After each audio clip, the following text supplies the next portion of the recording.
you guys were hanging out with the guy that said only three. About some of their opponents they had played against over the years, and they brought up Larry Bird, and one of them said, "Man, Larry Bird was the truth." What do you think that means? Well, I don't know. Okay. What does it mean, Johnny? He's the real deal. He's the truth. Yes, he can shoot. Yes, he can do. But being the real deal isn't like a property of propositions. I just don't think it's as difficult as what you folks are trying to make it out to be. Well, you're disagreeing with John, right? Because John is saying that when it says Jesus is the truth, it's saying that Jesus is the ground of all true propositions. I don't necessarily disagree with that, but you know when I hear someone say, complete 180 when he figured out John's position. I think when it comes to Larry Bird, though, it is a metaphor. So sure. That's not then what John is saying, because he's saying this passage is not metaphor. It means that he's the real deal. Same with Jesus. So you're disagreeing with so John, it's just right? a metaphor. So you disagree. Well, I'm gonna tell you how I'll explain it. How about that? Well, just tell us if you disagree, because you said you weren't. Well, sure I don't know. I haven't heard all of what John was saying. I was in and out. I was not able to participate during that whole entire conversation. But I heard someone argue about the truth. What does it mean to be the truth? That's why I asked that question to Jack.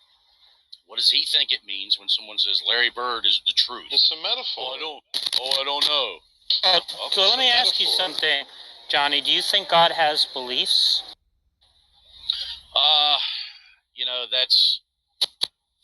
I'm not sure about that. I mean, Scriptures teaches that God knows everything, and I think there's some difference between beliefs and knowledge. However, from my understanding, to try to consider your question, I think what is it that a justified belief can also be knowledge. I think is the way it goes. I'm not sure, but justified true belief. Well, like normally it seems like if I say to you, you know it's raining outside, right? I'm saying you have a true belief that it's raining outside at the very least, right? You'd have to have a true belief. And so if God knows that it's raining outside, presumably God has a true belief that it's raining outside, right? Yeah, I just think belief has many definitions, and when people try to ascribe... Well, by belief, I just mean holding a proposition to be true. Well, I mean, okay, but I just think it's a word that is used in many occasions where someone would say, well, I have confidence in something, but I don't necessarily know that it's true, or I don't necessarily have the knowledge of it. I just believe that it's the case. And if you're going to apply that definitionally to God, that would also suggest that God has faith or God has trust in something, but he doesn't know. It just depends on how you want to apply it. I'm saying that some beliefs, right, are ones which we merely hold to be true, and some beliefs are beliefs that not only do we hold them to be true, but we know them to be.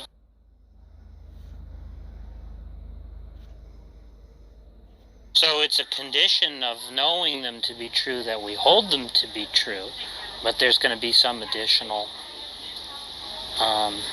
condition there.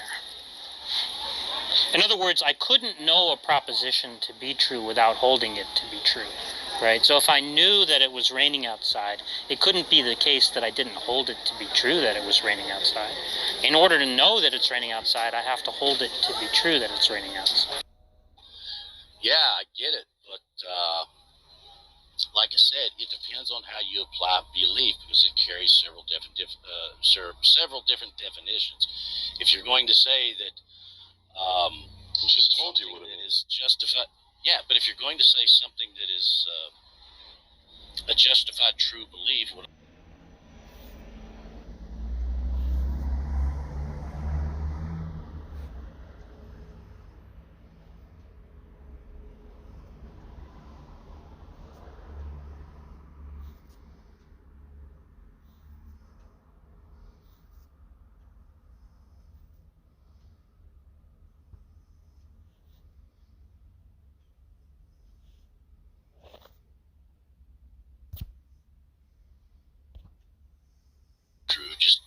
again, Means assuming that it's mean true believing and it. not knowing. Believing it. Well, here again, I think that goes back to using different definitions for belief. There's a difference there, and it depends on how you're using it to apply to God. In the example that I gave, if that is how you're going to apply it, based on one specific definition, all right, I don't have a big problem with that. But if you're going to apply, if someone is going to apply it in a different manner, then it's not applicable. Yeah, I've been using it the same way, consistently. So belief means hold it to be true, right? And so all propositions that are known are believed, which is to say that they're held to be true. And so if God knows that it's raining outside, that means he believes it's raining outside. It doesn't mean he merely believes it. Presumably there's going to be some other condition that makes it knowledge rather than mere belief. For one thing, it has to be true if he knows it. You can't know something that's false, right? So it's going to be at least true belief. What I'm saying is John is denying that God has true beliefs. Again, I think it depends on the definition. Maybe John, That's the definition that I gave John. Well, but look, if you're going to say that, again, a belief can be considered knowledge as long as it's a justified truth, then I don't have really a big problem if you're going to say God has beliefs. But he has a problem with it. Well, I'm talking to you right now, but... Yeah, but the reason why this came up was because we were trying to understand where Scripture explains what it means to say that we know that God exists and stuff like that through revelation. Because I was saying that I didn't think the Bible actually tells you what things like revelation and knowledge actually mean. Yeah, I think these are little sort of gotcha attempts. And also, too, Jack, I mean, look. What is that What I supposed to explained mean? about Like USO of What it I anymore. explained about Larry Bird. And that's the end of that eventually when I get around to it. Player would say Larry Bird was the truth. I don't feel good today, And you folks. say, I really "Oh, I feel don't kind know of what sick, that and I was means." working hard. I kind of don't believe you. I think you do know what it means. You're just wanting to play sort of dumb. I think there's a motive here to some sort of trappy like. Okay, so let me grant you for the sake of argument that my intentions are entirely malign, right? That doesn't take us any further in understanding which is the correct view, right? Well, I mean, look, as far as me trying to get you to understand, I mean, I can answer some basic questions. I don't really feel that much interested in going into a lot of detail about it. If you don't believe, if you don't understand, if it doesn't make sense to you, then okay. Well, the point is, you and John don't agree, right? Well, He thinks God is the truth. That claim is not a metaphor, so it's not like the Larry Bird statement, right? He said it's not a metaphor. You believe that God has propositional knowledge, right, which means that he has true beliefs, at the very least, and he doesn't believe that. I don't see what being a Christian has to do with it, because presumably you think John is a Christian. yeah, is that all right? I mean, is it okay if two Christians may not particularly agree on a certain issue? Why wouldn't Does it that matter be? to you? I mean, that's what I'm saying. Does it matter? John and I don't agree on everything 100%. I don't Well, the point is understand it's why you're disagreeing with me when your real disagreement is with John. Well, I think I could have a discussion with John and we can come to a resolution. What was the point of intervening in the discussion? I don't get. Well, it was the part where you were asking about what does it mean to be the truth.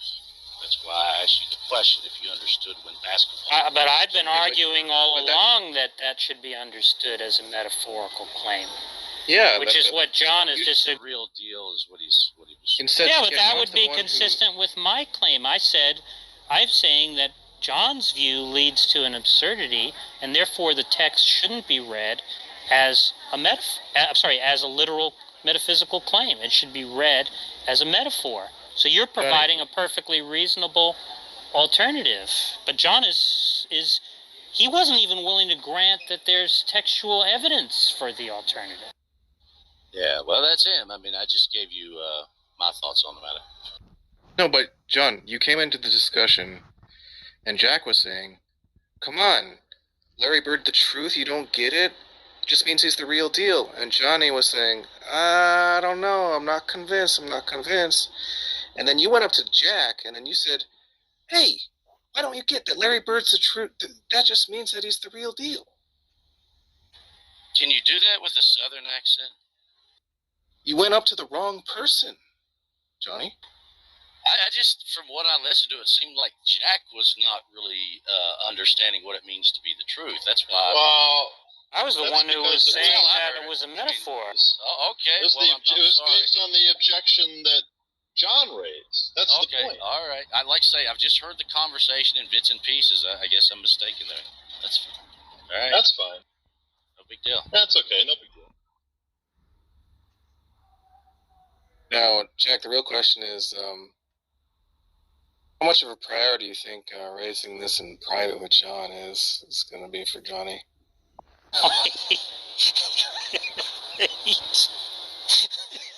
I'm already scheduling it now, Tom. Private Yeah, you're meaning investigator because you- Johnny that's is just on the because- case. You're memeing just because it's discomfort, because you know it's like not only is it not a priority, but it's likely to maybe not even happen.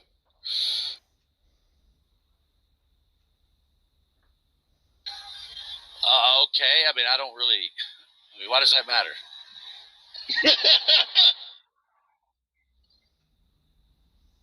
Well, presumably you care about the issue, not like strictly who is saying what, right? Like you didn't object to it just because it was Jack, right? Actually, that's the only reason why I objected to it, because it was Jack. Okay, gotcha. Okay, That's well, we're it. on the same page. Alright, That's well. Yeah. That's it. cool. And you're Yeah, no big interested deal. in the truth above everything else, correct? No, not so much. No. Okay, gotcha. By the way, I thought Jack had me blocked. I guess not, but okay.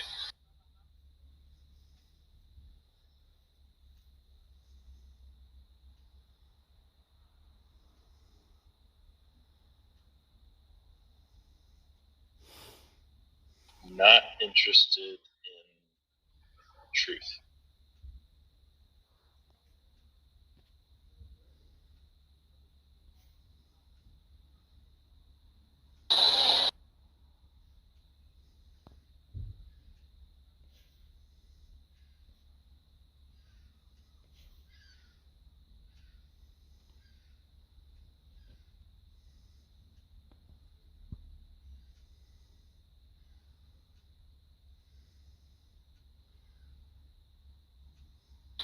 I don't know. I mean, I just approach atheists a little differently than, say, John and Matt. I'm sure you guys Yeah, noticed yeah, that, we're well aware. Yeah.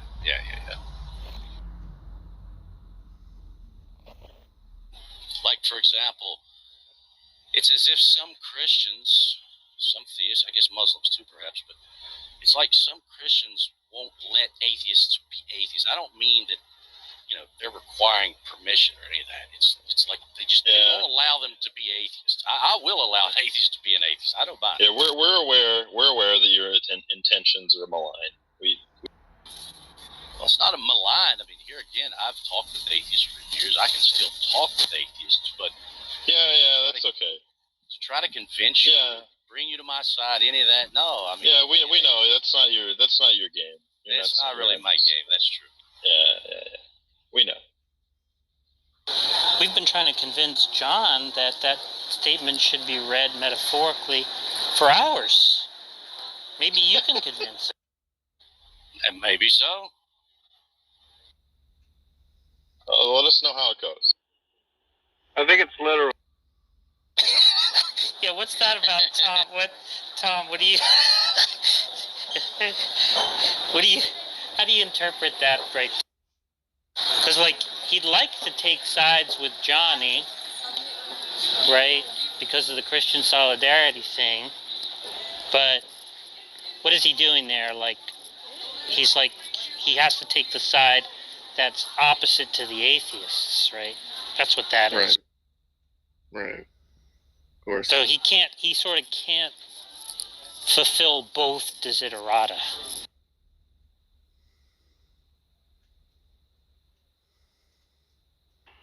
I'm just going by what He's throwing Johnny under the bus, basically.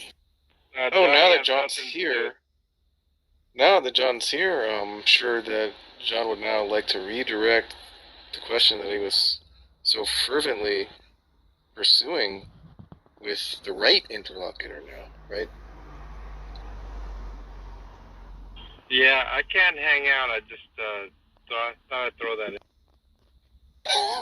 I'm not going to accuse you of tapping out, because I know you do have to go to dinner. Well, I will accuse John of tapping out because dinner is never something that would actually stop. That's true, right? He would be perfectly happy to, even on his own birthday dinner with his wife, he could be on Clubhouse the whole time. That does seem right. In fact, he was more or less saying that earlier. He was saying she used to think it was impolite, but she no longer does.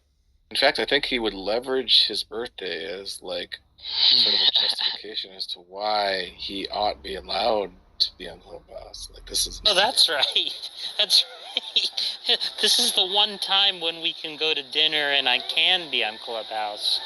Correct. It's because it's my birthday.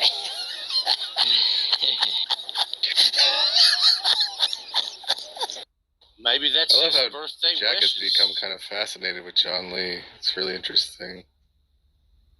Maybe that's one of his birthday wishes, is to go out to dinner and be on Clubhouse. Maybe. Exactly, Johnny. Yeah, there you go. I get it. Yeah, so why is he tapping out? Have some chicken fried steak with your Clubhouse debate. Is that what you're going to have, John? Chicken fried steak? That sounds delicious. Yeah, sure.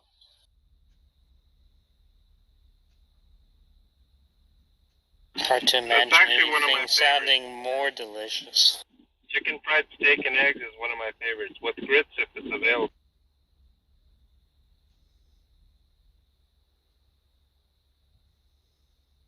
It's really easy to get a unbearably tough piece of meat in a chicken fried steak.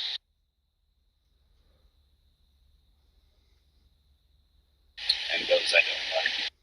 You know that chicken fried steak is not chicken? I know. I'm aware.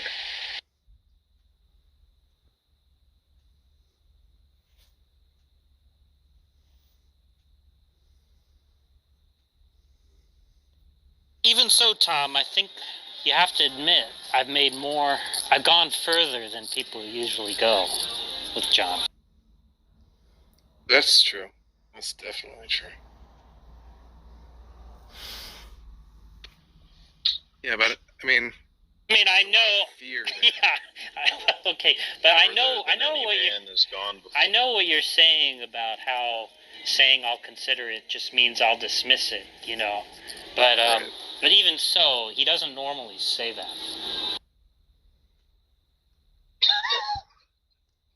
It was really funny earlier when he said, "You think I'm afraid of Jack?" No one even See, says this is anything, this is just my theory, right? He thinks by just like him saying words and you saying words and that going back and forth for like X number of minutes. It's like a contest. Is him? Yeah, he thinks that he's engaging. It's engaging. Yeah, it's like, even though he like never answers any question, won't say yes or no, won't define his terms. Like he see, this is what I always tell him. He's like, you're not actually engaging, right? Yeah, but I did get him to answer some questions. It's not like I was trying to challenge him. I'm just answering questions, basically. You're not. He did answer some questions in that instance, is what he's. I'm just providing my understanding. That's different than trying to argue with somebody. But see, the reason why this all started was because I thought it was interesting the other day when I asked Matt Adams, you know, when it says stuff is revealed, where does it explain what revelation is? And he didn't really have an answer. And I think if you asked Darth Dawkins, you know, he wouldn't really have an answer. It's like when you asked people like Theo, is that an inference? Is revelation a type, or is it Veckel? I can't remember. Is revelation a type of inference? Yeah, I think you asked them both, Veckel and Theo, that, right? Is revelation a type of inference? It's not as though the Bible says revelation is a type of inference. You know what I realized that they've dropped, Jack? What's They that? used to always, you remember in the days of G+, they used to always say, it's been revealed in a way that I can't be wrong about. Yeah, but now that I think about it, they don't say that anymore. My mic got pulled out by accident. Can you say that one more time? Oh, sorry. They used to always say, okay, currently they say it's been revealed. Right, it's been revealed. Now, what they used to always say, like especially back in the G+ days, was it's been revealed to me in A way that cannot be wrong. about. Yes, Right. yes. They've dropped that. Now that I think about it, I can't remember the last time I've heard. So Darth doesn't say that anymore? No, Aha. Yeah, well, that's they must have. that's all the because weakness there. that's all because of the. Isn't that because of the John Lee thing that when you say cannot be wrong, you're making a modal claim, which would imply that it's a contradiction for it to not be. Isn't that all a part of them being able to not being able to show that there's some contradiction entailed by being wrong about it? I guess that could be it. Maybe they just think it's like the follow-up question. Well, how can you be wrong about it? And then like Darth would just be like, because. The way I understand is revelation cannot be wrong, but the question is somebody knowing whether it's revelation or not. That's where one can be wrong. That's how I look.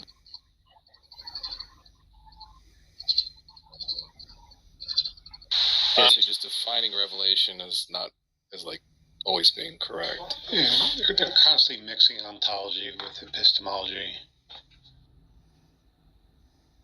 I remember Darth used to always one of the ways he would respond to that is he would say something like, you probably remember this, Jack. He'd say, well, if there were an omnipotent, omniscient God, couldn't he reveal something to me in a way I couldn't be wrong?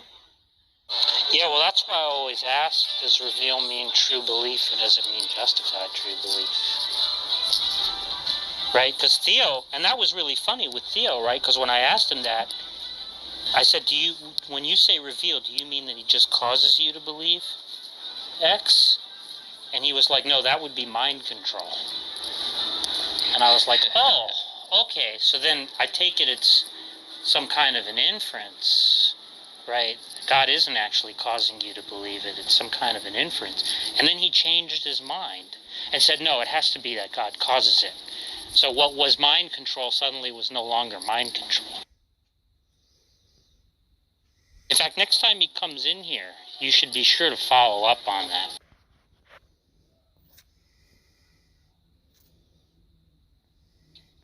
It could be that what he thought. I had a long conversation with Matt Adams about justification, and he was adamant that he could be wrong about revelation, and that everyone is in the same boat, even believers. He's going to have to give that up if So that's he's going to interesting be. how He's going to have to give that up. Darth Dawkins' pupil. Yeah. He's not going to be able to be a Darth Dawkins pupil if he's running that line.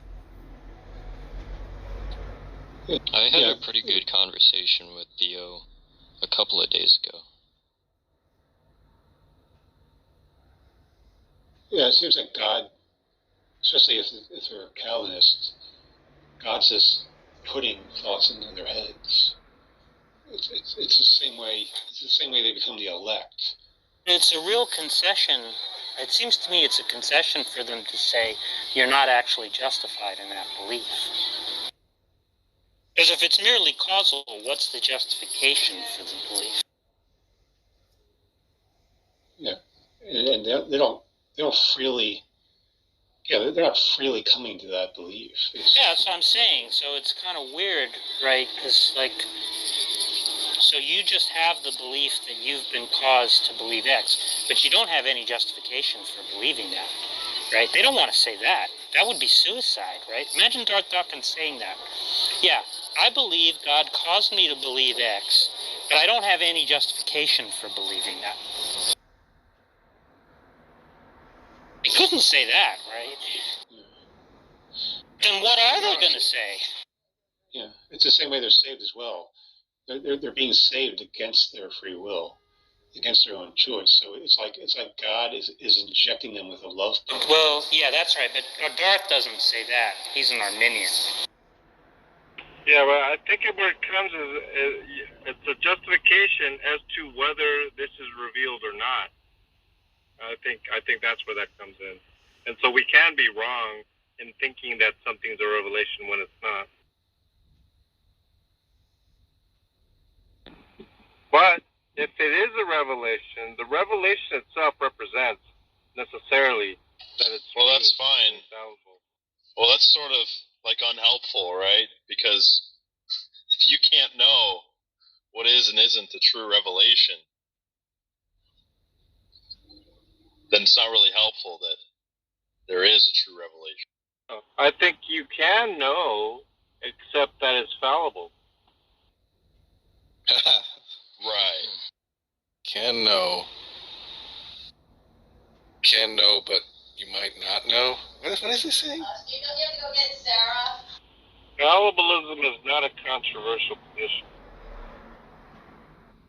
But it's controversial. I think what you mean to say is it's not a fringe position. I don't know, with respect to revelation, with like theologically speaking. It's just saying in philosophy, in epistemology, it's not a controversial position. Right, but we're talking about theology here. No, but the point, when he says it's not a controversial position in philosophy, I think what he means to say is it's not a fringe position. Yeah, I agree with Jack. That's what I interpret John saying as well. Weird to say that someone's a fallibist about revelation. Well, if you look at like scripture, what is that? That's considered special revelation. So I consider that represents that scripture is infallible. However, then it goes to the epistemology of whether we know what's being revealed or not. That undercuts the whole. That requires justification. That undercuts the whole theology. Like Moses could have been wrong about the revelation that he received and the people wrote about. Well, you know what Darth Dawkins, you know that somebody asked Darth Dawkins, well, I think we prompted him to ask, we prompted somebody to ask him this, to ask him if he could have all the same beliefs that he has now, but be in a chance world. And he said, I don't see why not. So then we asked him, how does he know he's not in a chance world? And he started to appeal to more beliefs. That's funny. That's hilarious. That's one of the greatest takedowns I've ever seen of that.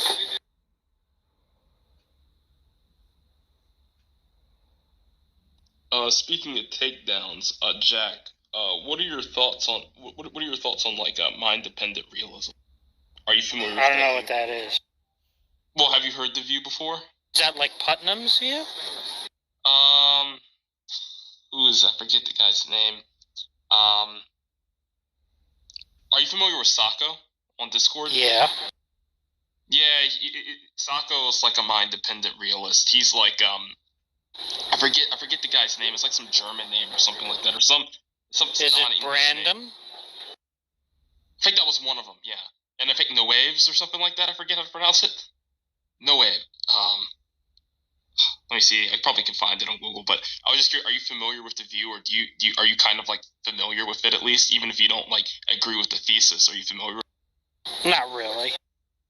Okay.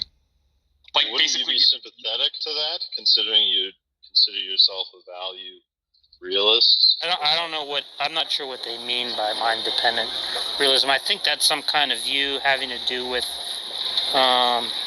it has to do with, it's some kind of view about, like, metaphysical realism. So it's kind of like, it's a meta-ethical view. So like, oh, a meta-ethical view. Is it the idea where they think that like you can be a realist, but like basically objective morality can stem from like the mind or whatever, be dependent on like are you talking about neo-pragmatism? Brandon's inferentialist kind of like socially determined norms? I'm not too knowledgeable on that to determine whether. Sounded like you were talking about Brandon and neo-pragmatism.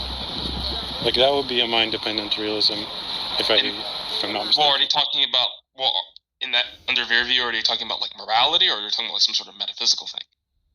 No, both like the metaphysics of There's morality. metaphysical baggage in any of those.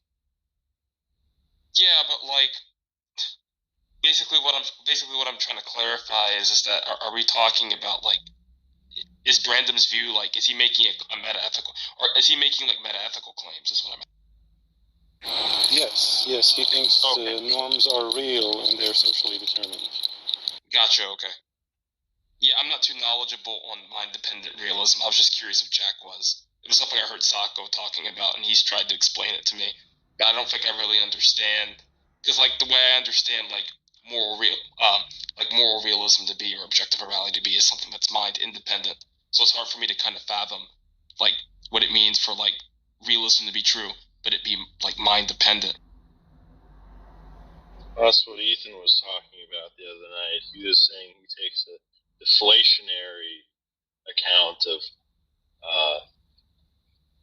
metaphysical realism, so you can claim metaphysically a robust moral realism, a robust moral naturalism. This realist. I see. Basically, like from what Sako's explained to me, Jack, it's like basically if you have like a group of like rational agents, right? Basically, he thinks you can analyze objective morality almost empirically in a way. And he says if you have like a group of rational agents, right, and there's a certain set of criteria like within psychology and sociology, right, for how we determine like what comprises like a rational agent who's like worthy of like moral consideration. Basically, if they meet those criteria, given like certain desires or certain goals that like an agent has, right, we can develop like some sort of like objective morality for like particular agents, right? And then like, I guess what's weird to me is that it seems conceivable that you have like a possible world where, let's say, if you have like a species, right, that fits with all those criteria, right, for being like morally rational, right, or like rational agents, right, and they just have a completely different set of desires and goals that justify like norms for like rape or like killing, like being justified, killing babies being justified, right? And so, given those two competing worlds, like at what, like basically in what sense is it like realism? You kind of understand like what I'm saying?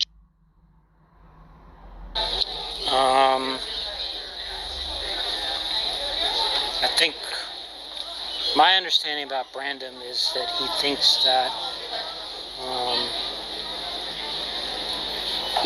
that norms require some kind of social grounding or something like that. Right, exactly, yeah. But I think that it's a mistake to think that a commitment is social in nature. There could be social commitments, but yeah, it's perfectly possible to understand a commitment in a non-social way. That's an interesting objection. I never thought about it that way. How would you argue for that? Well, I guess, obviously, like, they would have to probably, because obviously, like, it seems possible, right? There doesn't seem to be a contradiction with that, I guess, so I see what you're... Like, if I have a commitment to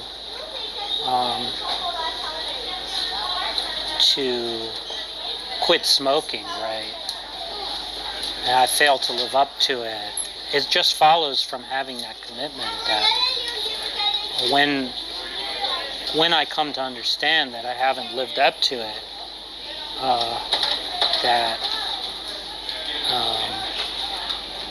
one of the things that will be expected, given that I still have the commitment, is that I will undertake what I judge to be self-corrective action to fulfill the commitment. I don't need to appeal to, like, my peers or anything to do that. Okay, I see what you're saying. Okay. So that's why I don't accept Brandon's view. I see. Yeah, thanks for the explanation. I was just trying to get clarity on the topic. But I didn't know that was called mind-dependent realism. But me neither. I've never heard it described that way, and it might still be not the case that the person you described on Discord is a neo-pragmatist or is espousing kind of... Well, I know that he does have Brandon's views, but I thought mind-dependent realism was some view that was, like, associated with Putnam or something. Well, Putnam was what we call an internal realist. Is that what you're getting? No, you're using the term mind-dependent realism. Yeah. So I guess some commitments... Sorry, one of us was in the Matrix. I'm not sure who. I think it sounded like Saint. I was trying to ask Jack, like, okay, if some commitments are not social, how does that disqualify all commitments from being social? What?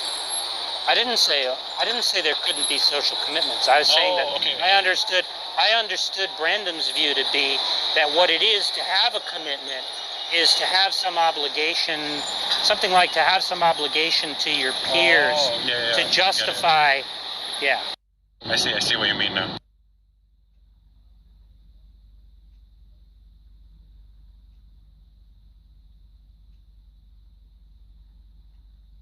So, I mean, the view that I would defend is a view that has a lot of overlap with Brandon in that he's understanding beliefs and desires to be commitments, intentional states to be commitments, right? That's where I agree with Brandon, right? Is that he understands intentional states to be normative, he understands them to be commitments. So he takes a commitmental view on intentionality. The problem is that he cashes out commitments as in some kind of social way. And I just don't see why we need to do that. But I assume he gets that from Hegel. And Wittgenstein. Like, later Wittgenstein. Yeah, well, in Wittgenstein there is this idea that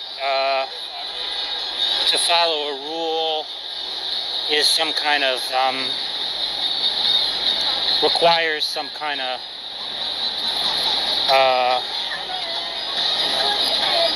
that has to be cashed out as some kind of social norm. Yeah, you have to have an arbiter and it has to be issued, it has to be abided by, and it has to be adjudicated, and those have to be separate roles, and it has to be in a social context. But it's also that language and in a sense, intentionality is going to be like, I guess his.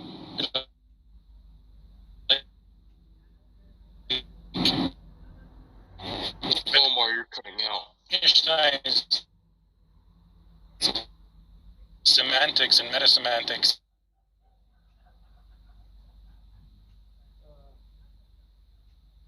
Is it just me or is Omar cutting out? Anyone else? Yeah, he is. Yeah, Saint, if you're trying to speak, we haven't been able to hear you. Like, we heard one syllable like a minute ago, and that's it. Well, I wasn't.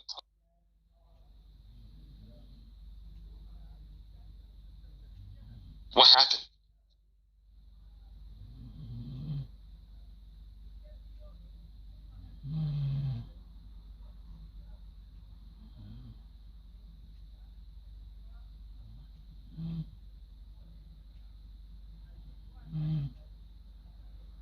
Bro, this is why I'm just a moral anti-realist.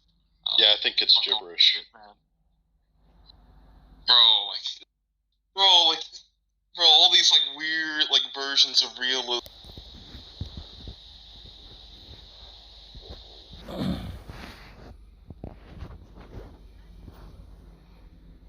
That's why it's best to just be a quietist.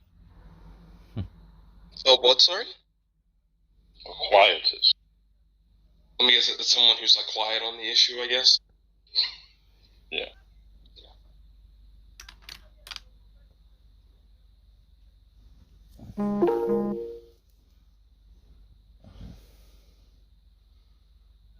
It's a conceptual confusion.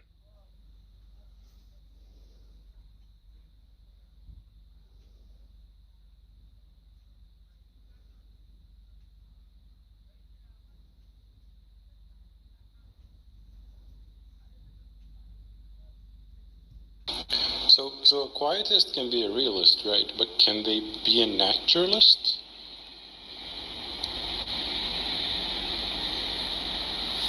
I think a quietist would be an anti-realist, but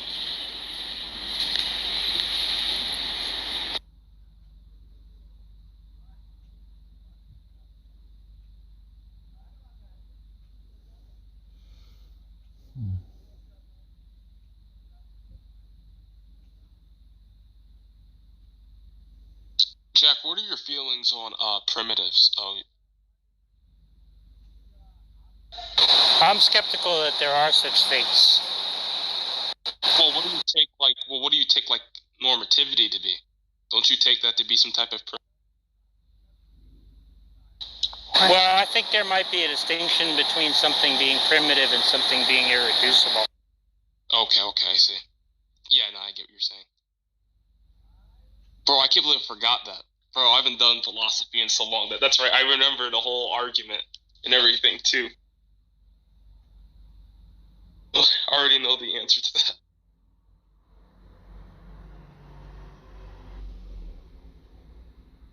It was always funny to see, like, when Dog was out of his depths, every once in a while, he would just appeal to semantic primitives or something. Yeah, that was funny. I used to do the same thing back in the day, like when I first started doing philosophy with like irreducible. So every time someone would back me into a corner, I would just like, oh, it's just irreducible, you know? it's just gonna be a primitive notion.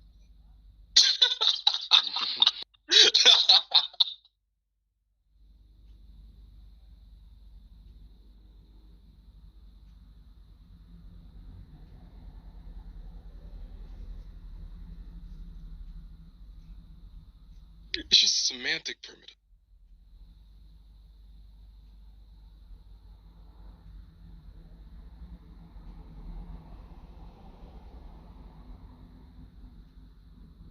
But it's really weird when certain moral realists, like, say, good and evil, whatever, is sort of this like primitive, and there's just this concept that we all have, but we can't explain it, we can't talk about it at all. Seems like certainly there's some weight of how we've used good and bad prior, which informs what those things sort of mean.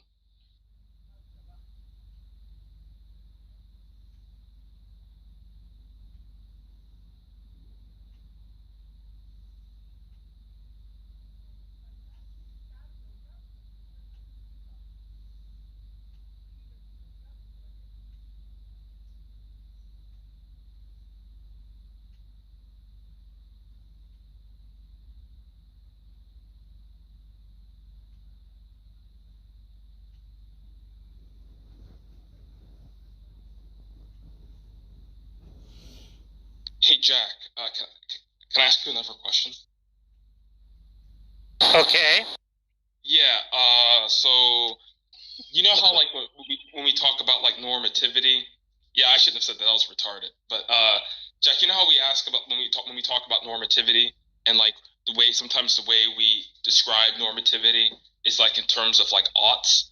Well, like when people like sometimes when they will like challenge the view, they'll say things. Well, if you take like normativity to exist, do you think like there are norms of like speed and stuff like that? Like, do you take like speed to be a norm, or they'll say like these absurd, almost to make it seem like normativity is absurd. They'll like appeal to like, well, what about a measuring cup, like measuring something, like norms of measurement, right? Is that something you take to be like a norm, or like you know what I'm talking about? Almost like what Luca kind of does.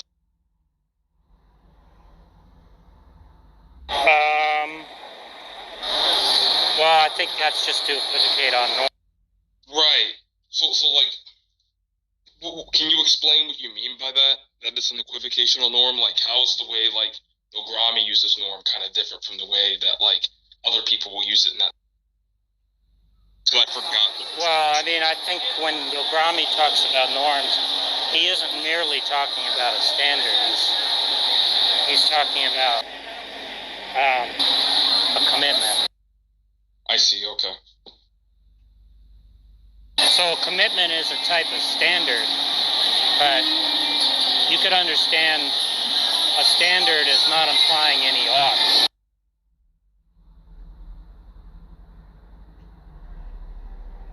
I see. Yes. So wait, you're saying that under Bogrami's view, he's not trying to apply, like, any oughts when he uses norm? Sorry, say that again. You're saying when Bogrami uses standard, he's not trying to invoke any, like, form of ought or anything like that? No, when he talks about normativity, he's talking about something that is more than just a mere standard. Okay. But that would entail, like, oughts and stuff, right? That's right. Okay, cool, okay. Just making sure. I thought you said something the opposite. My bad.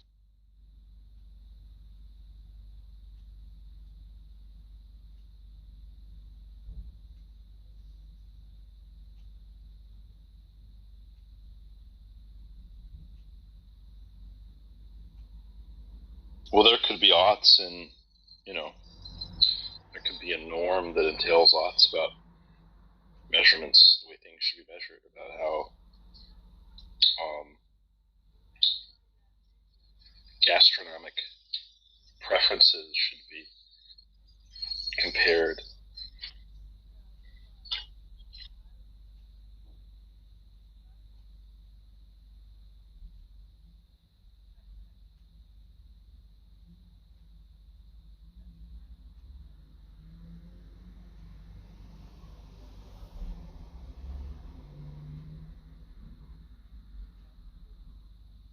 Maybe you ought to use the metric system because the English system is written. Well, that's just going to depend on your goal, right? Or desire. It's kind of like it's kind of like, I guess... No, but independently of that as well. Oh, I see.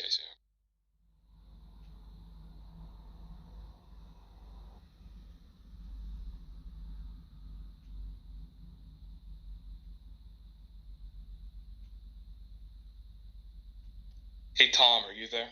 You ought to like cheeseburgers. Yeah, Donald's cheeseburger. You should make someone here a mod. Because there's like one mod left. I like to live dangerously. You can make Altoid a mod. That'd be base.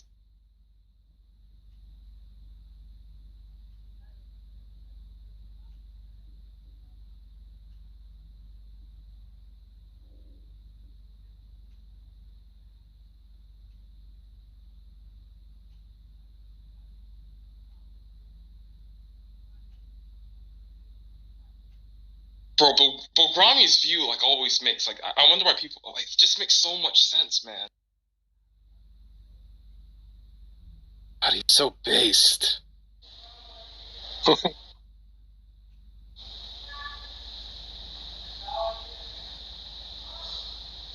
Turkey based.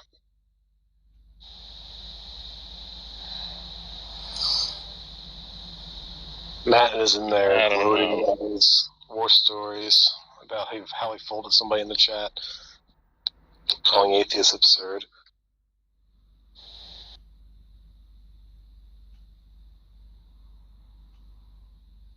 It's funny because earlier when he was talking, it sounded like he was saying that it's possible God doesn't exist. Wasn't he saying something like that? Like it's logically possible or something?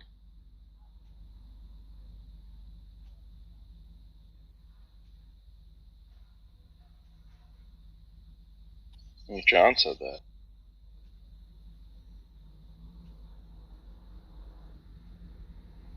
I think it was pretty funny for John to say whatever is metaphysically necessary is logically necessary. I forgot, but I remember we used to argue that with like Belgrami's view, it's not like when we talk about like philosophy of the mind, like a lot of people will appeal to like science or whatever, right? But like Belgrami doesn't think that like science like has a place within philosophy of mind, right?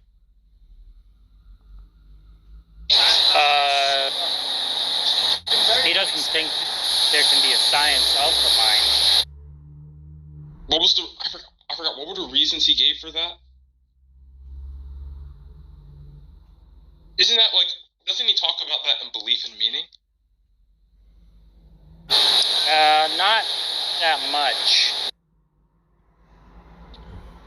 Yeah, what were some of the reasons he gave though for why he doesn't think that like science can study the mind, or well, not science can study the mind, but you know what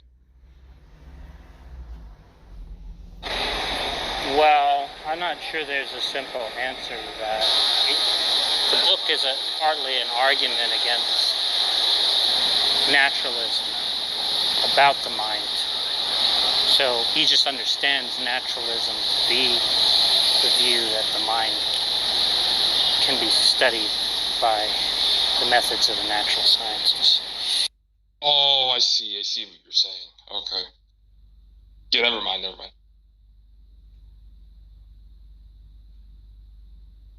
Yeah, because like if you don't take like the mind to have a spatial extension, then like yeah, you're probably not going to be able to use like naturalism in order to or natural sciences rather in order to like investigate.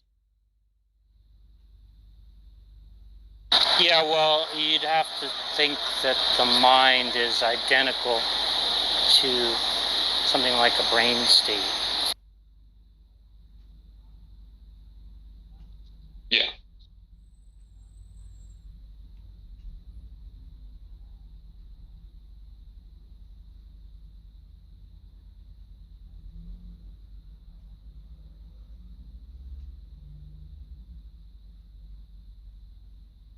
Bro, I remember back in the day, the physicalists, they were so excited, Jack, but we came up with technology that could like read people's brain states, and then it could like make a picture or whatever based off of like, what they were looking at.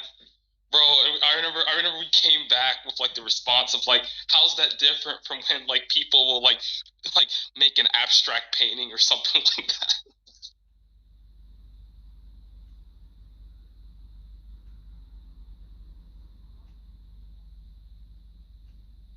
It wasn't even incompatible with like dualism, which was funny. Like, and people were like harping on that like discovery, like if that was some defeater for dualism, but dualism like that's completely compatible.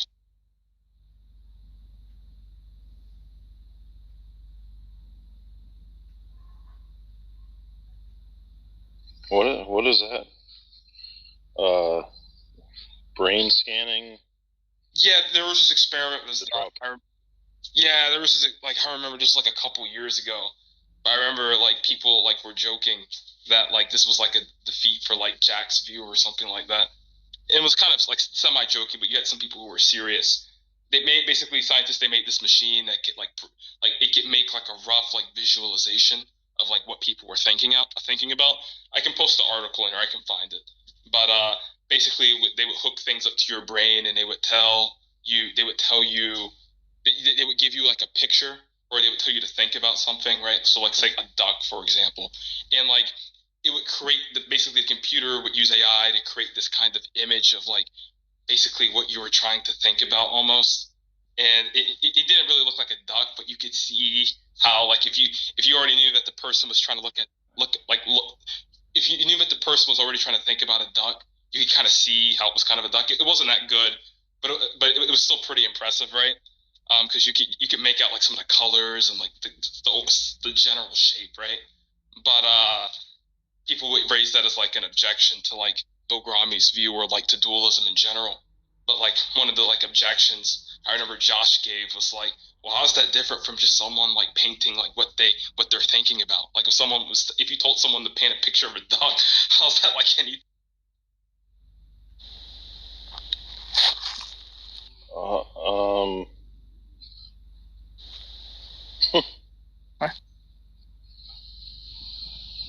Well, yeah.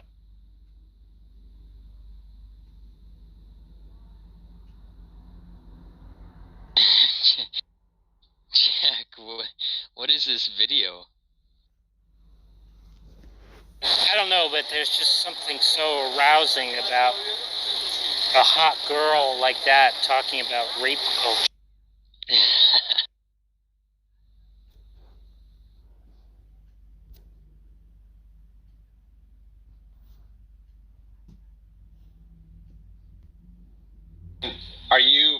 Are you certain of this, or is this just kind of like an opinion you have based on something you heard from someone else, or how did you learn it? I'm certain of it because I learned about it through God's word that it was revealed. Oh, okay. So yeah, so see, here we are. Like, when I read those words, I didn't get the same impression as you, but at the same time, I'm also expected to believe that you and I have the same exact type of hardware and software allowing us to determine what is godly or not. But when I read it, I didn't think it described a God, and you did. So yeah, you want to know why? And I was just wrong. Remember? You want to know why? Yeah, I don't think. Yeah, I think it's the light, like you said. It's like that Smith song. There is a light that never goes out. Well, when you were reading those words, I don't think the words were talking to you. Yeah, I don't either. When I was a little kid and I was reading those words and I thought they were kind of silly, I think that God was looking down on me and going, "This silly little kid, he doesn't get to read this and understand it like Johnny does."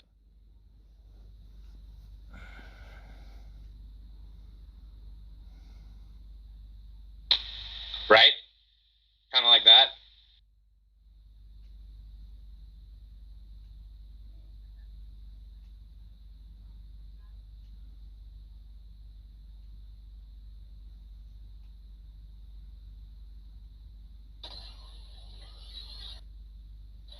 Did that make sense, or was I muted the whole time I tried to talk? I think you're muted after I gave my little. Oh, okay. I was talking the whole time while I'm unaware of being muted. No, it's like this. Anybody can read words on a page, but it doesn't mean the words written are for this other particular audience. It's specific to a targeted audience.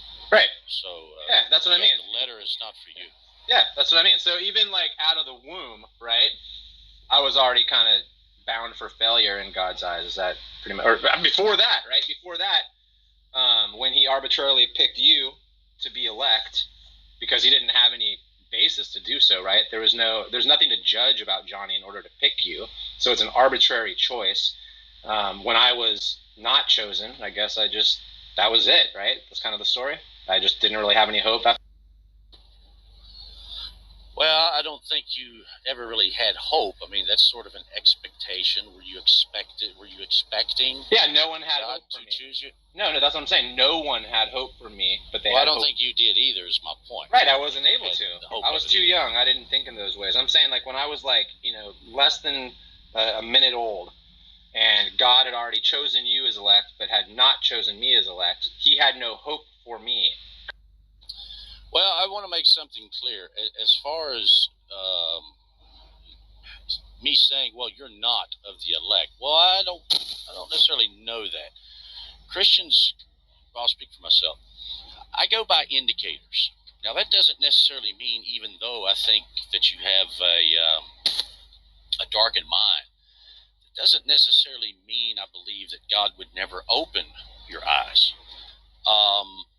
So I don't necessarily say it that way. Like, well, you are not of the elect.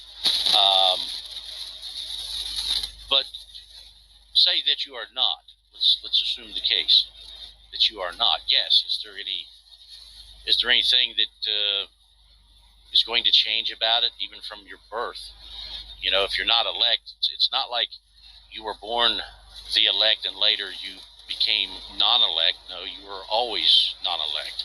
And if you are the elect, then you always were the elect. Does that make sense? I don't know if I articulated that very well. Yeah, I think it falls right. I think we agree. I think that from the very get-go, there is no hope for me whatsoever based on what hope means and who could have. Well, I mean, look, here again, I would not necessarily, because look, many people, I mean, atheists, there are several atheists that have converted to Christianity and that I think are true converts. Some are a bit suspect, but nonetheless, I think the true converts do exist.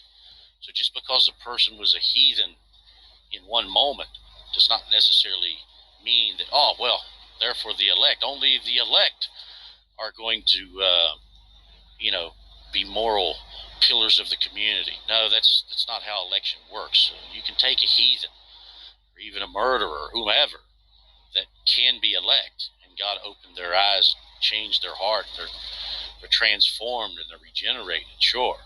So that's why I say I'm a little careful with just saying, well, this person surely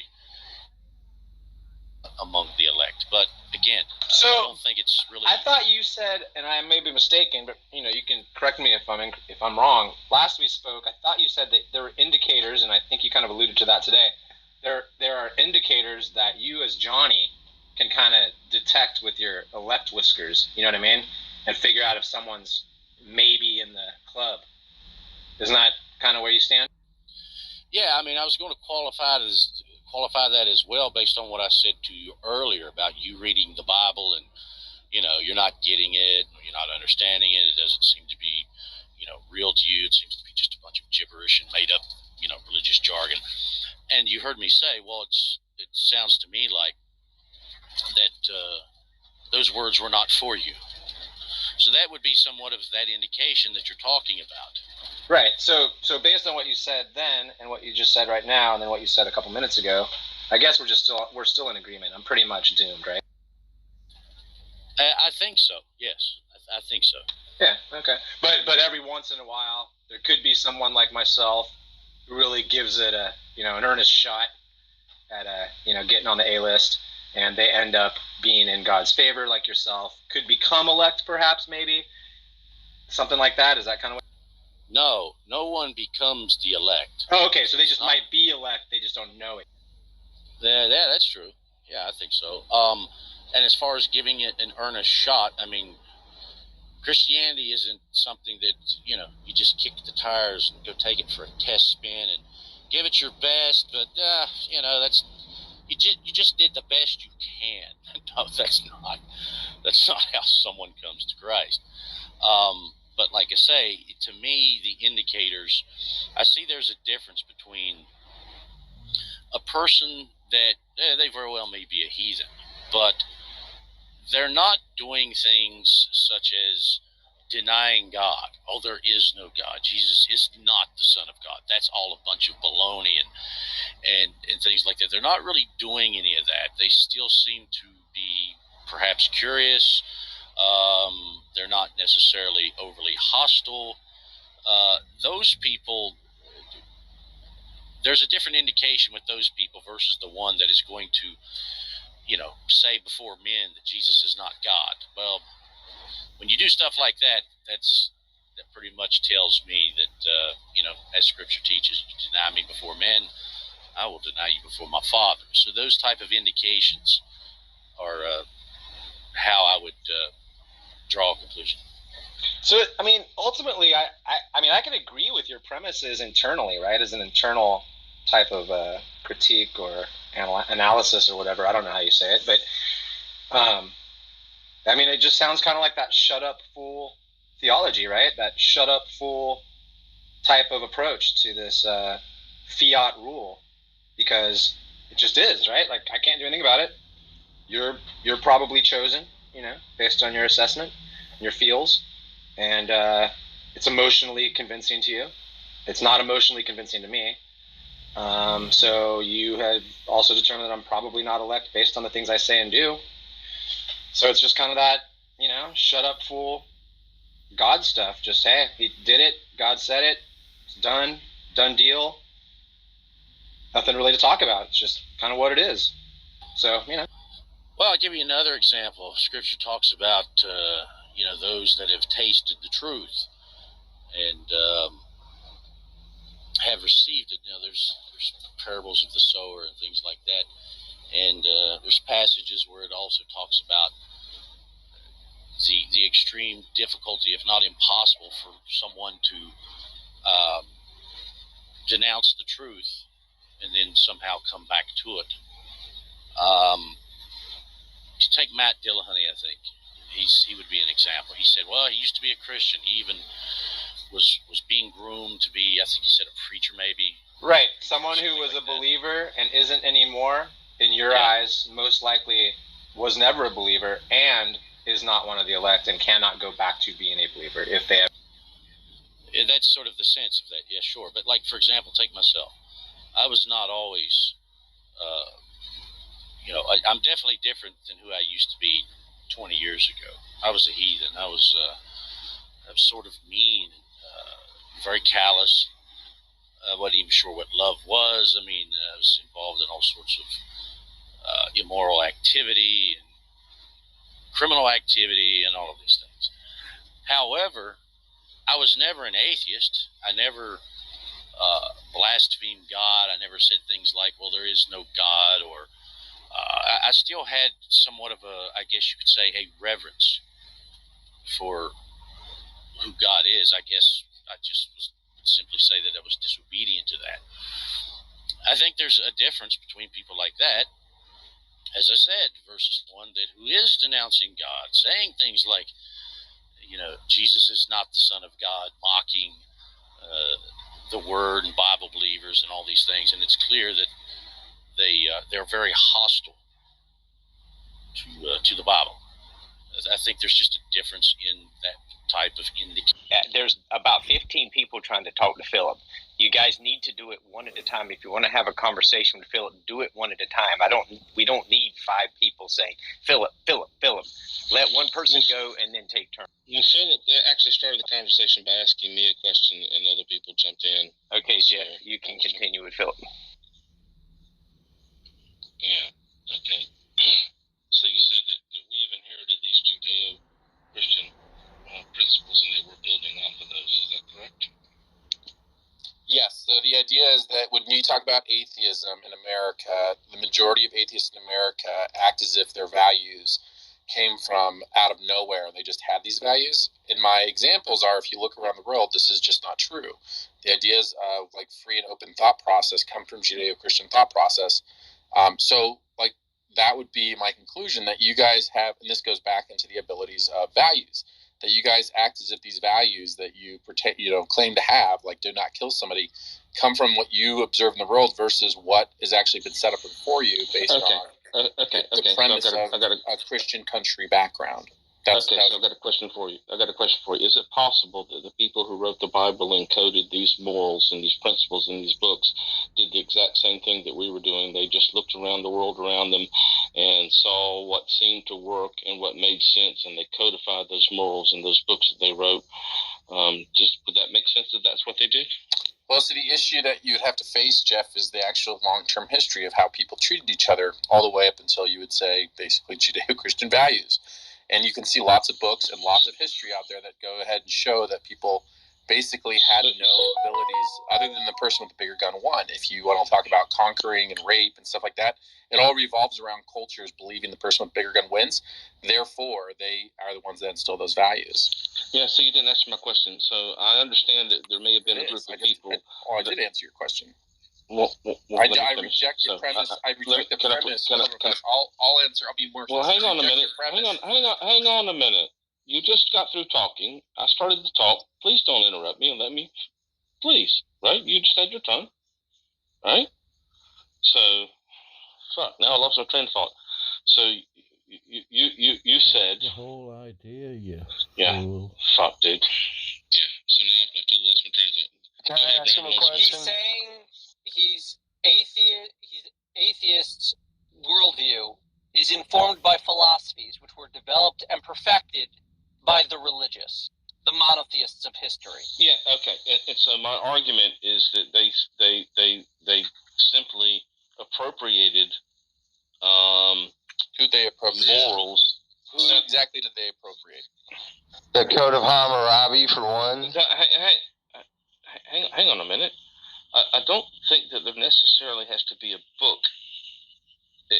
I think it's capable at that point in civilization in human history that people could look around and start to make reasoned decisions about the behaviors that were helpful and beneficial to society as a whole and were less cruel and benefited the most of people, and that it was those codes that as a matter of fact, I would think that at that point in civilization where there is a dawn of new behavior and we're trying to break away from the barbaric past, that there would be a good need for these great thinkers and theologians and philosophers of the day to encode these moral prescriptions in books that reflected the best knowledge of the day of what is most helpful. And that's exactly what we do today. We look at the best group of knowledge we have today, what is helpful. And so I think they wrote down the things in these books that just reflected the best moral understanding of the day. So your premise of what you're saying is that there was no, hang on. What you're saying is there was no moral change in society until these books came on to the scene.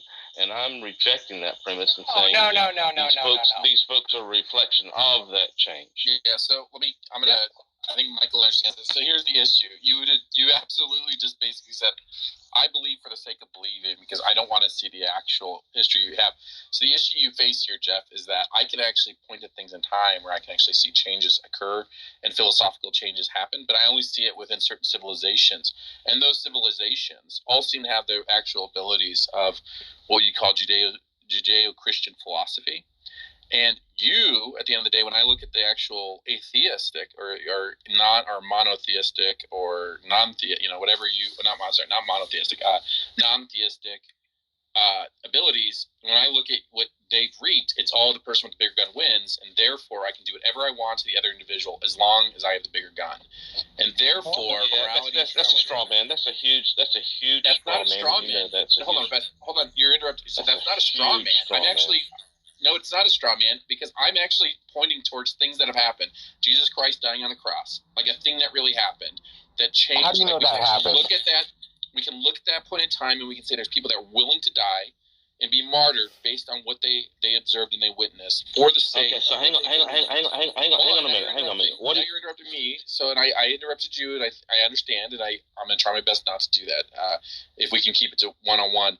But the issue is that that's not a straw man. Like a straw man is me saying, claim after claim. Okay, now no, like I'm not, and you keep interrupting, Jeff. And if you want me not to interrupt, you've got to at least try your best not to do it yourself. And I understand this is intense, and this is an argument, and so on and so forth. But like I tried my best to give you the thought process once you got a little bit flustered because I interrupted you. So I'll do my best not to interrupt you. But there's no straw man here. I'm simply saying like your morality is pulled off of. I believe that people drew from the best parts of society, but the issue is that the atheists, the people that claim to be atheists, and we can look at China, we can look at other people out there, seem to just kill people and have no actual abilities of what we call positive rights. They had negative rights, which means they had the bigger guns, so they killed those that they didn't want. And I'm drawing on the ability of actual things that point to a higher morality and actually observable change within human beings treating each other that way. Hey, Brent, I'm not talking to you right now. I'm gonna let Jeff respond, and I'm sorry I interrupted you. I'll try my best not to interrupt you, Jeff. Okay, so what? Please. May I speak? Well, hang on a minute. I wanted to Michael, talk to you him get too. big. Hang on. Really? I'm having a conversation with Philip. Please. Now, see, you guys are fucking up my fucking train of thought again. What the fuck, guys? Look, But I think Your you guys are language. debating sort of like silly points. Like the There you go. history is fairly There. straightforward, and we're all going to agree on it, right? Every human that is born. look, hang on a into minute. society Hang on a minute. I've and got my point back. decides what Look, things to keep and what not to keep, right? Everybody. Look, Philip just made a claim a while ago that people died in defense of saying that Jesus rose from the dead. And I would ask him, what is the historic evidence, extra biblical, that says that anyone ever had a chance to recant or say that they did not see, right? So in order for it to be a martyrdom or people dying, they must have had a chance to recant. And you can even look up Josh McDowell, and he will agree that there's only two people that we know, which is Peter and Paul, that may have had a chance to recant, but Peter was probably more persecuted for political reasons. And we have, and he will say that there's two or three that may have beyond that, but other than that, there's not much evidence that people had a chance to recant. And so look, if you guys keep muting me, fuck you. I have a question for you. I've been kind of waiting. You made a statement that it's a fact that Jesus resurrected. I don't know how you know that. I never said that, but I do think it's a fact that Jesus resurrected. There's too much. You didn't just say it was a fact that Jesus got resurrected. I thought I heard you say that. Maybe I'm wrong. No, I never said, but I do believe that. Sure. I think they said it was a fact that Jesus was put on the cross, which.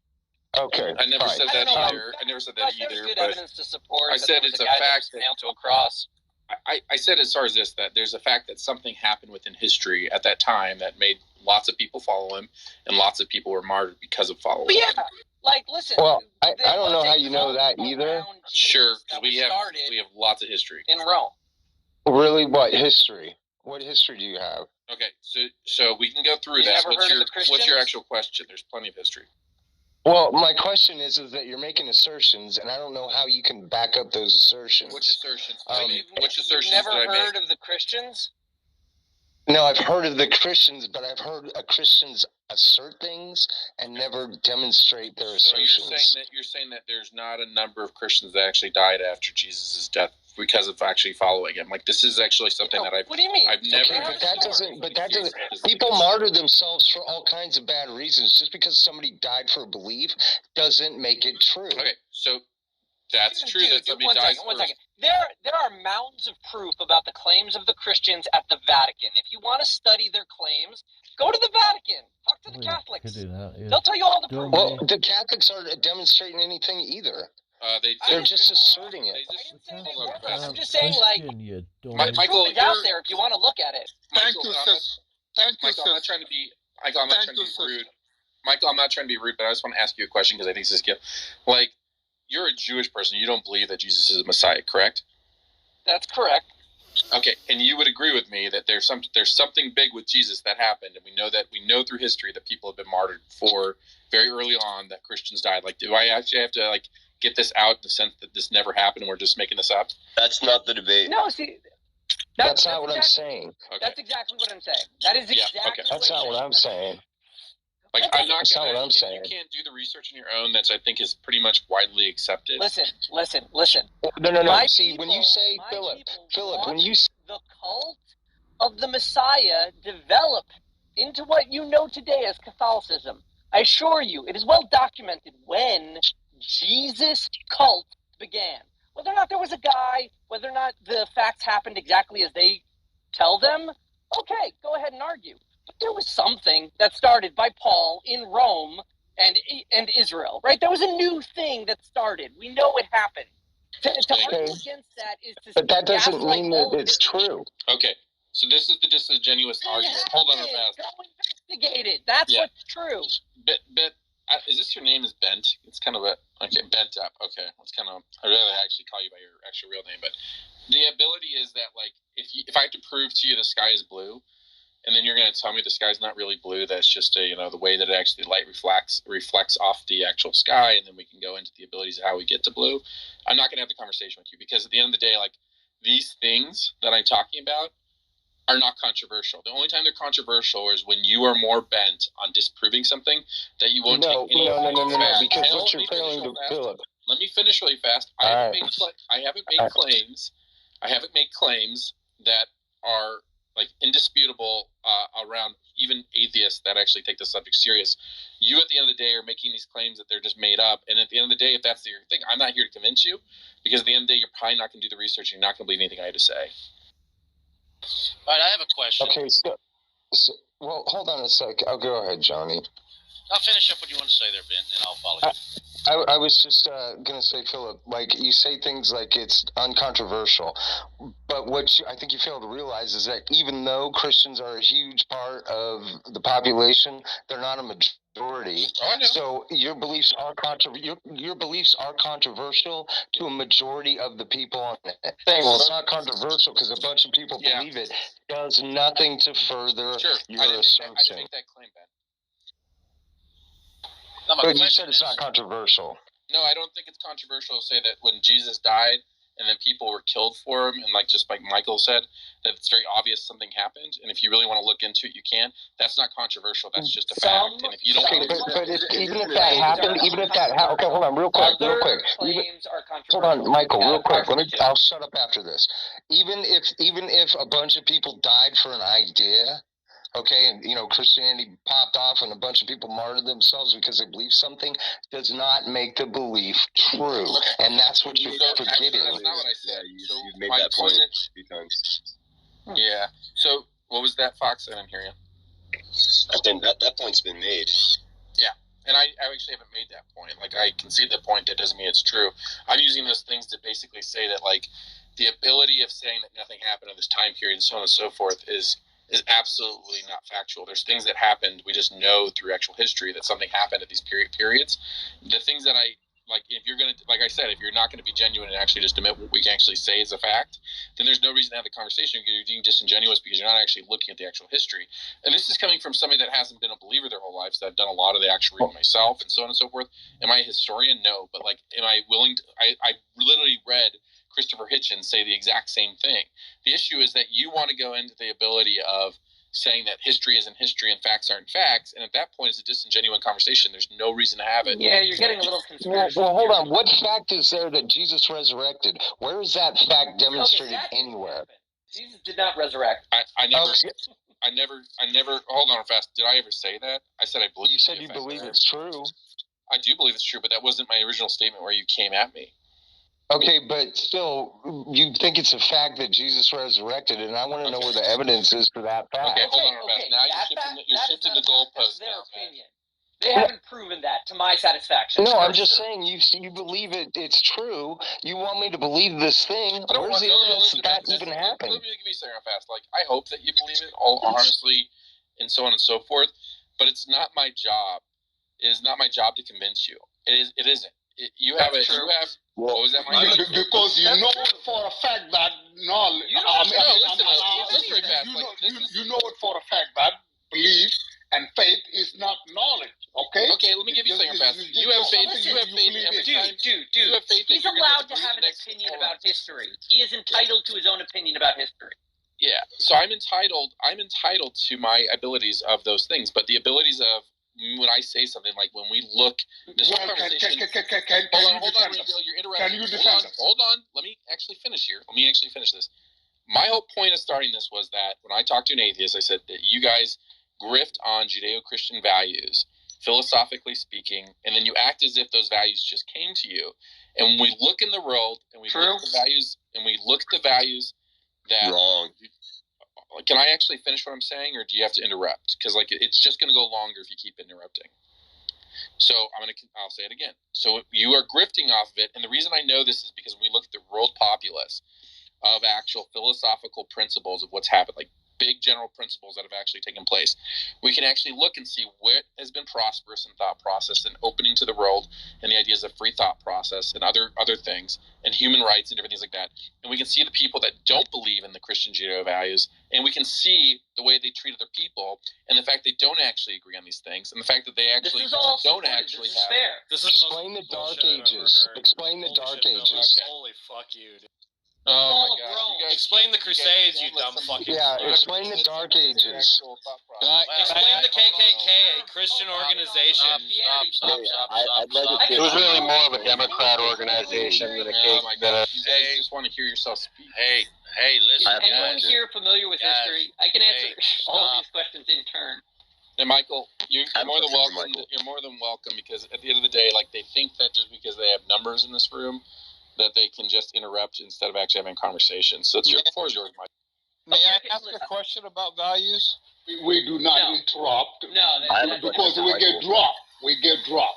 Guys, Someone will open the room. Hey guys, please. Just a second. I want to say, the claim he's making, while characterized through like a... Well, That's right. Right. Yep. So That's right. we have to actually use what you're saying, and I think this is. I actually think you're an honest arbiter. So just be very clear. I think we're both being. My simple point to this idea is that if we're being honest arbiters of what we should at least be honest arbiters of what we can't prove, and which is funny that I'm saying this as a Christian. Like there's certain things that I'll tell you that I believe to be true, but I can't prove them to you. Like the ability is that you have to come up with your own faith. And this is kind of the cop-out, right? You have to come up with your own faith to understand what I'm saying. But the issue is that atheists do it all the time. Like if you were listening into this room at all with other people, they were saying the exact same things Christians were, but in a different perspective, right? Like it's just true. I don't know how you can't see it. It's just true, right? And that's kind of the issue, right? Am I breaking up to anybody else? No, you're coming in clear. I think, Philip, the main thing here is, though, whenever you describe the is, so Tony described things as they are, that it is this way, it is this way. But why ought to be it that way, right? If it is the case that you benefit from sympathy, why ought to be it that you are sympathetic? So the issue is, Rashad, is that the ought is all relative, based on what your point of view is, what things ought to be. No, I'm saying you can't bridge from the is that Tony is talking about. There's no ought that comes from that. There's no way to derive an ought there. Oh, yeah. I think he actually admits that. I don't think that he argues with that point of view. Yeah. So then, if he's just saying it is this way, then he's not talking about morality. He's just saying it is this way. Well, there's more to it. So I mean, let me finish my point. But I'm hearing what you guys are saying. So like, for example, like sympathy and empathy are things that evolved in our brain that get us to cooperate with each other, and the sympathy and empathy part of our brain tends to extend or contract based on how likely we are to survive and how much abundance there is in terms of survivability. So when our situation, when resources are scarce and our life is more likely on the line, our sympathy and empathy tends to shrink to our. When times are good, we tend to extend it because we're more likely to prosper, right? So this is, and we see this amongst history. Again, take the lens of an alien observing humanity. The countries, in slavery, let's take the example of slavery. And imagine that I'm an alien observing humanity, right? And talk about sympathy and empathy. Societally, the countries that have actually gotten rid of slavery en masse for a long sustained period of time are the countries who are the most prosperous, because it was no longer economically beneficial to do so because of industrialization and all this other type of stuff. And so sympathy was able to be extended to include those that they've enslaved, right? And it doesn't need to be those of a certain race. It could be of whatever. And it's because it was a lot more beneficial to actually include them, to have them cooperate, as opposed to forcing them to cooperate. And so because there was a lot more abundance and stuff. And so our sympathy was able to extend. And over time, we continue to extend our sympathy. It used to be within our tribe.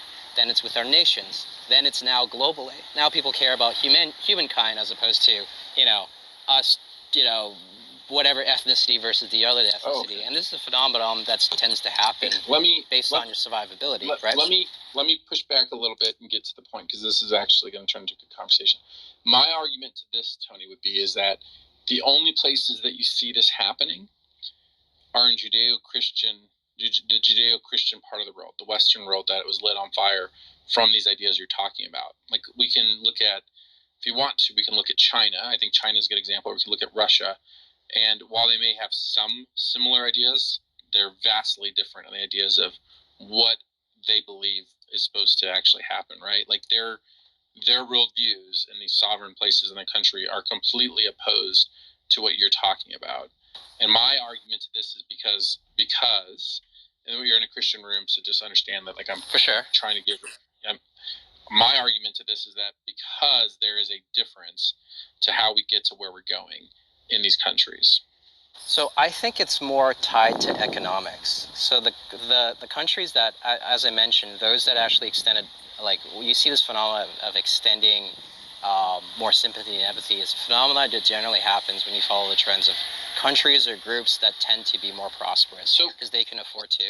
And so I'd probably say, sure. Let's dive into that. Let's say, okay, so would you agree that China has literally the biggest economic growth in the last 20 years as a country? It means that they've come out of poverty into actually, they have a striving middle class now, nothing like ours. But now here's the issue, right? Let's talk about the abilities of if they have more rights or less rights. Well, I would actually argue they have less rights now than they had before with their economics, because their government themselves has more power to actually curtail. Like in China right now, there's something called a social rating. The social currency, yeah, I'm aware of it. Yeah. I actually know the situation in China pretty well. I'm not Chinese, by the way. I'm Vietnamese. Rivalry with the Chinese. But I'd probably say... And I do as well, so we can, even if we don't get to where we're going, we can partner up on wrong. Yeah. I'd probably say that... I lost you, Tony. Oh, shoot. Can you hear me now? Yeah. Can you hear me now? 1 second. Let me get to a better place. Can you hear me now? Is it okay? Yeah, I can hear you. Okay. Yeah, I'd probably say economic boom was probably the last several decades.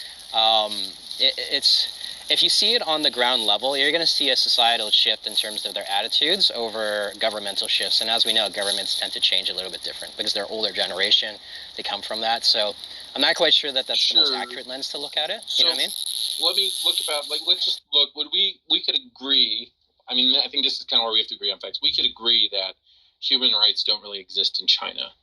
Like, would you agree with that when I say that? Or would you say that? I mean, not compared to... not compared to the West, right? To the West, yeah. Okay. Would you say, what rights can you say that they've actually gotten since their economic growth has happened in the last 20 years? Yes, they have better economics than that, but let's talk about actual rights. Yeah, so that's like economic mobility. So they couldn't really move back then. Child policy, that was a big part of it. Their ability to deploy capital.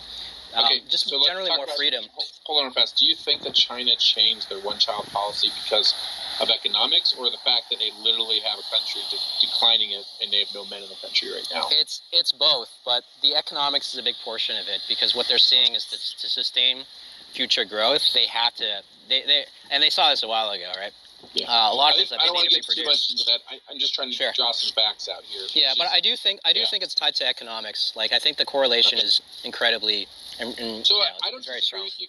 I don't disagree with you completely. I think that you can make the argument to economics on some things. The issue is that I don't think they actually have rights because of economics. I think they have rights based on the circumstance that the government finds itself in. And, like, for instance, in China, you don't even have the right to own property in China, like, right? So this is. You don't have the right to own property in Israel either, just to be clear, but... Yeah, let me give you... Sure, let me give you one specific example, and there's many of them. Like I was saying on the ground floor, like, when China was poor, eating animals was...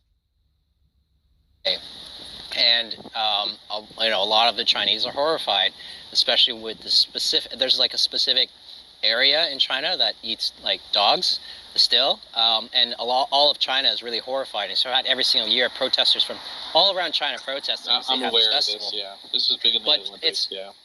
Right, but again, this is like, let's not, but the fact of the matter is that attitudes have changed due to economic differences. And attitudes of morality tend to change because of economic growth. That's one in China. Now, if I were to talk about global, I would like extend for women to work globally, right? And nowadays it is actually accepted, more than accepted, in fact encouraged in some degree, that women can go to work and do so. So why did that change? Why did that morale with Judeo-Christian religious values, right? So this is actually that's a fair question, right? Like, why does that change? Well, I would actually push back and say that that the value of a woman had nothing to do, and the value of a man had nothing to do with economic situations. More in the simple sense, and I'll give you examples, right? Sure. The reason I would say this change is because of technology, not necessarily economics, which is the ability of gender roles no longer matter as much as they did 50 or 100 years ago. I don't think that's has to do with economics. I think it has to do with technology. Now, technology is definitely codependent on economics in a sense. Right. But at the same time, when we talk about these things, if we were living in if we looked at rights that women had 100 years ago without good economics, where a majority of the United States, they're poor, looked like the rest of the world's poor, we still had rights in those areas. So I think I think that's part of the issue, is that when we just generally look at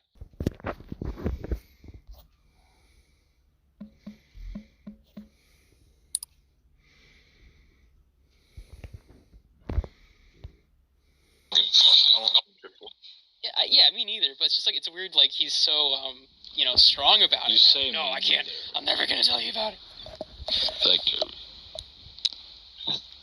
well, it's the fact that it doesn't play into the You're not asking me about something of importance that would rely on my sexual orientation to play on.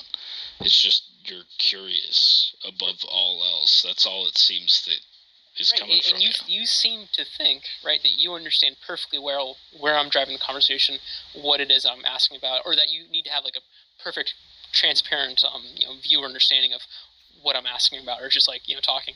And it's strange, right? You can't expect that much from like some random person on the internet, that you're gonna like understand like my intentions at all times. Like that level of knowledge is No, I definitely have an idea of what you're driving at. I just don't get it. You don't. You think you've already playing.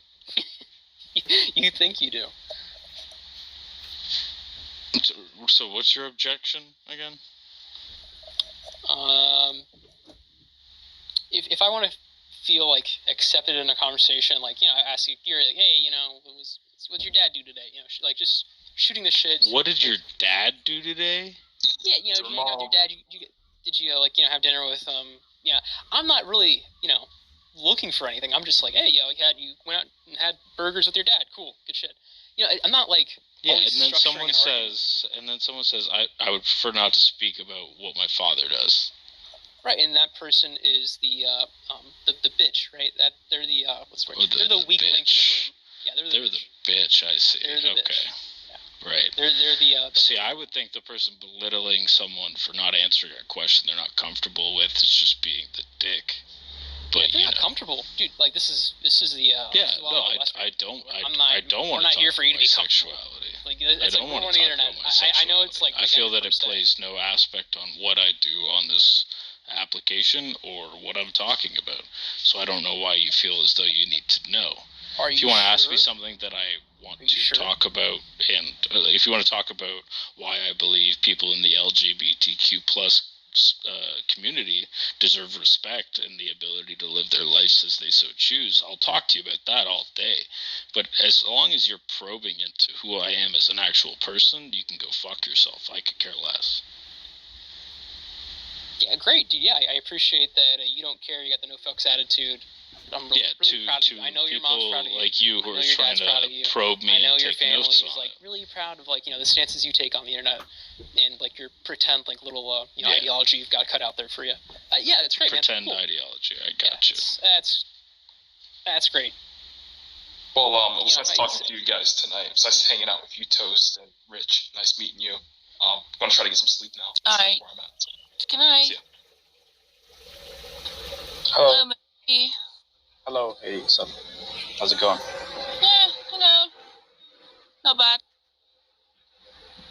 Alright. I'm in the spaceship. Sounds like it. How are you here again?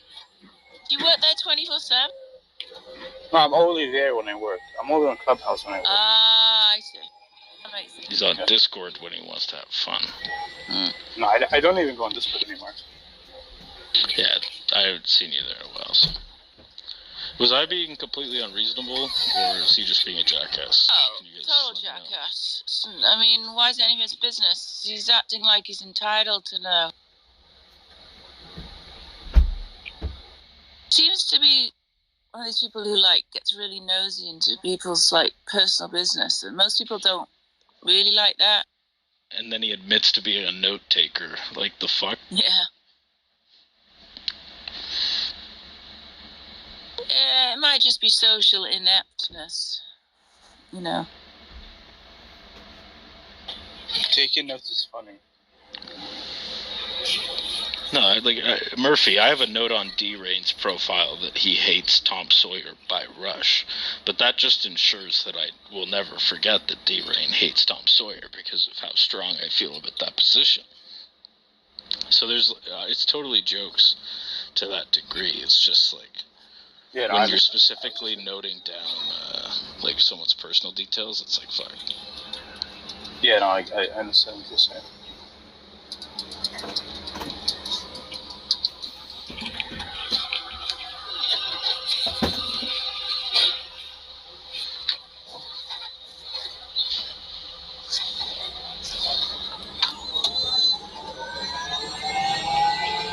Felt like some people we were on Discord with badgering someone for being bisexual, and it's just like, I fucking always hated that, so.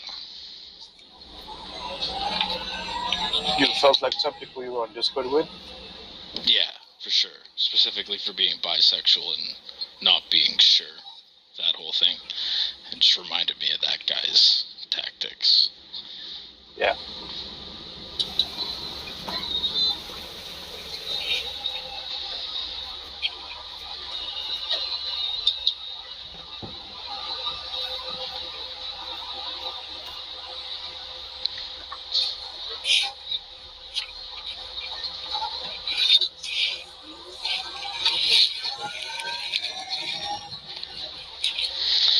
Alright. You hold the fort down there, Ninja. Can I give it to Murphy? Yeah, I can. There you go, Murph. You're a moderator now. Use the power well. I will. Who's that rich dude? Who is he? I've never heard of him. I know him. He's some guy. I don't know.